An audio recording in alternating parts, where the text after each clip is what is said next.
Salut tout ça, moi Transé du cinéma, nous allons recontinuer la saga Fear Street avec le second film, du coup Fear Street partie 2. Pour ceux qui n'auraient pas vu, voilà, j'ai commencé cette trilogie de films adaptés des romans Fear Street de R.L. Stine.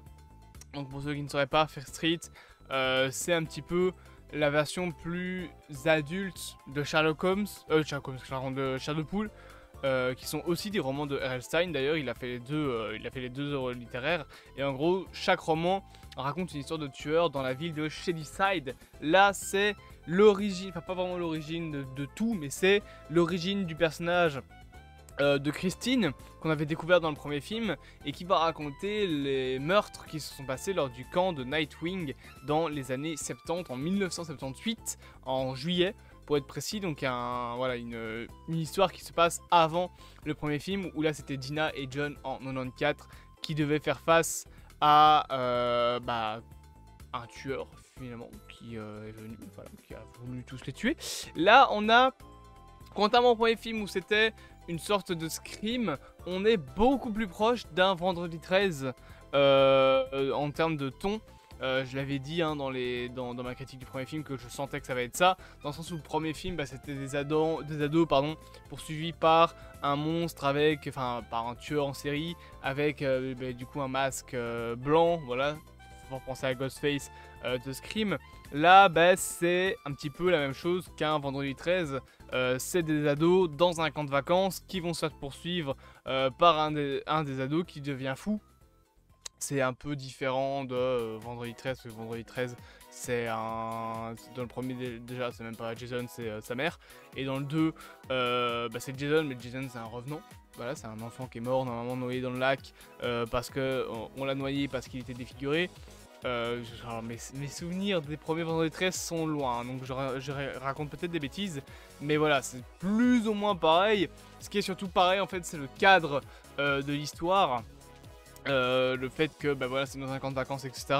On a de nouveau un truc qui est présent, c'est le fait que il n'y a pas de téléphone. Voilà, du coup on peut pas appeler à l'aide, et la seule fois qu'on appelle à l'aide, tu risques de rater cette aide, étant donné que quand tout commence à partir en vrille, qu'il y a des enfants qui commencent à crever de partout, on va avoir le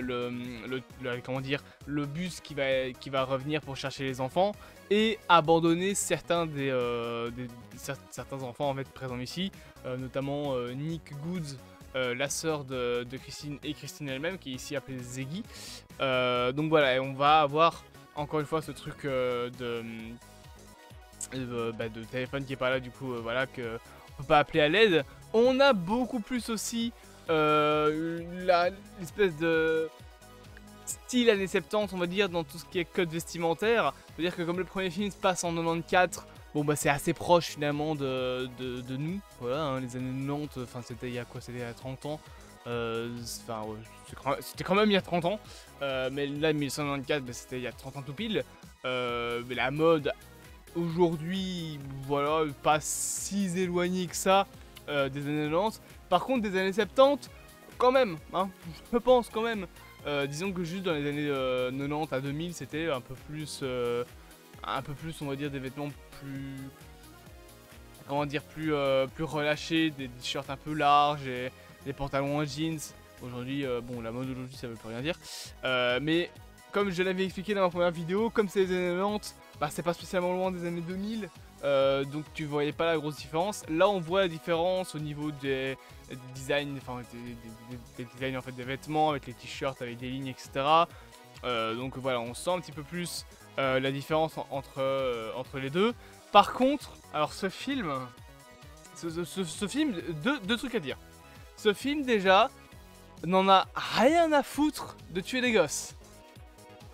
Alors encore une fois, on n'est pas sur une effusion de sang. C'est assez propre, voilà, c'est assez réaliste en soi. D'ailleurs, tu as quelques petits moments de mise en scène horrifiques que je trouve un peu intéressants. Genre, il y a des moments par exemple où quand tu vas avoir un personnage qui va crever, ou en tout cas qui va se faire poursuivre par le tueur, il va y avoir une espèce de saccade dans l'image pour donner cet effet un peu saccadé, du coup un peu effrayé, que je trouve plutôt bien réussi. en termes d'idées, on va dire, de mise en scène. Mais alors, deux choses. Déjà, premièrement, comme je l'ai dit, ce film n'en a rien à battre de tuer les gosses. Vraiment, bah, c'est un camp de vacances. Hein. C'est pas le camp de vacances en mode vendredi 13 où c'est les animateurs qui préparent le camp une semaine avant. Et du coup, ils ont tous 20 ans. Là, les gosses qui se sont tués, ils en ont 12. T'as un enfant qui doit avoir 10-12 ans, avec des lunettes là, qui se fait mais massacrer la gueule. Et t'entends tout, t'entends les bruits d'os qui craquent, le sang qui gicle, les derniers cris des petits enfants qui se font massacrer la gueule à coups de hache. Donc je trouve que pour le coup, en termes d'ambiance, ça c'est réussi. Voilà, hein, les films d'horreur, tuez plus d'enfants s'il vous plaît. Juste les films d'horreur. Pitié, juste dans les films d'horreur, tuez pas les enfants dans la réalité, ça aura pas le même effet. Mais par contre, ce film a un vrai problème en termes d'introduction de personnages.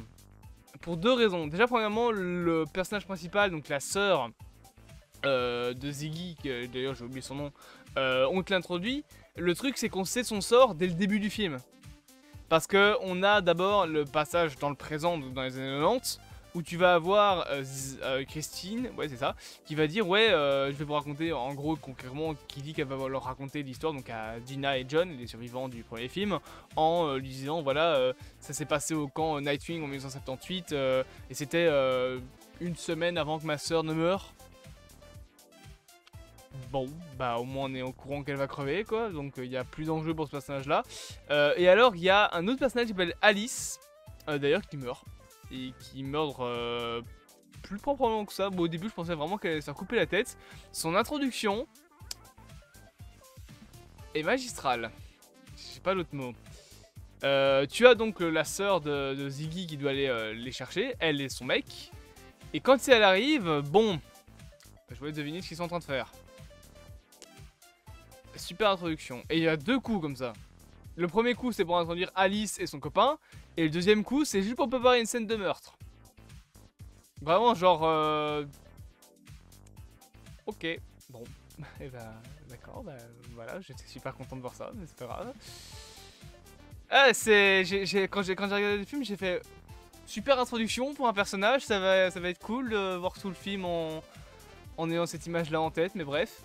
Au final, elle meurt, donc je suis content. De toute façon... Retenez, un personnage qui a une relation sexuelle dans un film d'horreur meurt, quoi qu'il arrive. Elle finit toujours par crever. Surtout dans les vieux films d'horreur.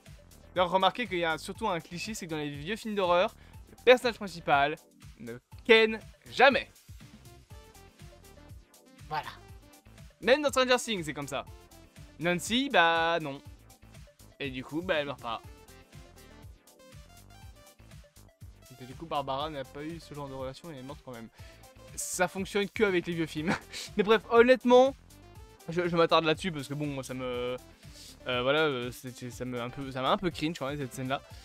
Mais honnêtement, je trouve que le film est bien. Et honnêtement, c'est le même genre de qualité que le premier. Justement pour la recherche de cette identité, de ce côté, bah, encore une fois, un peu Vendredi 13, un peu vieux film d'horreur. Ce qui fait que voilà, il a sa petite ambiance à lui tout seul. On continue bien évidemment à explorer le délire avec, comment dire, avec l'ambiance de tout ce qui est Fear Street, je raconte. Oui, non, aussi avec donc tout le lore de Fear Street, avec Seraphir, avec la main, etc. D'ailleurs, deux trucs intéressants, on récupère le truc de la mousse, le fameux truc dans lequel tombe Alice dans le premier film. Enfin, non, c'est Sarah dans le... Non, Samantha, Sam du premier film, elle tombe dans cette mousse là, qui est une espèce de mousse bizarre, rouge là, et dans le premier film, elle tombe sur les os de Seraphir en tombant là-dedans. Bah, cette mousse là est au centre de l'intrigue du second film, vu que c'est là que c'est grâce à ça qu'ils vont réussir à s'en sortir. Et pareil pour l'arbre, qui est un élément de décor dans le premier film. C'est juste l'arbre qui est au centre du centre commercial où meurt Heather dans le tout début du premier film. Bah, dans cette suite, c'est la main, enfin c'est là où est cachée la main de Seraphir. Donc ils ont pris des petits détails comme ça.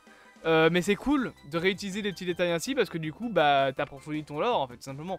On verra ce qu'il en est pour le troisième film qui a l'air d'être beaucoup plus sérieux et qui se passe dans les années 1600. Donc là, pour le coup, ça va être une toute nouvelle ambiance. Mais pour l'instant, deux très cool films.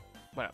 J'espère du coup que cette petite vidéo vous aura plu. Bien évidemment, n'hésitez pas à vous abonner, à partager, à liker et à commenter. Et on se dit à bientôt pour de prochaines aventures.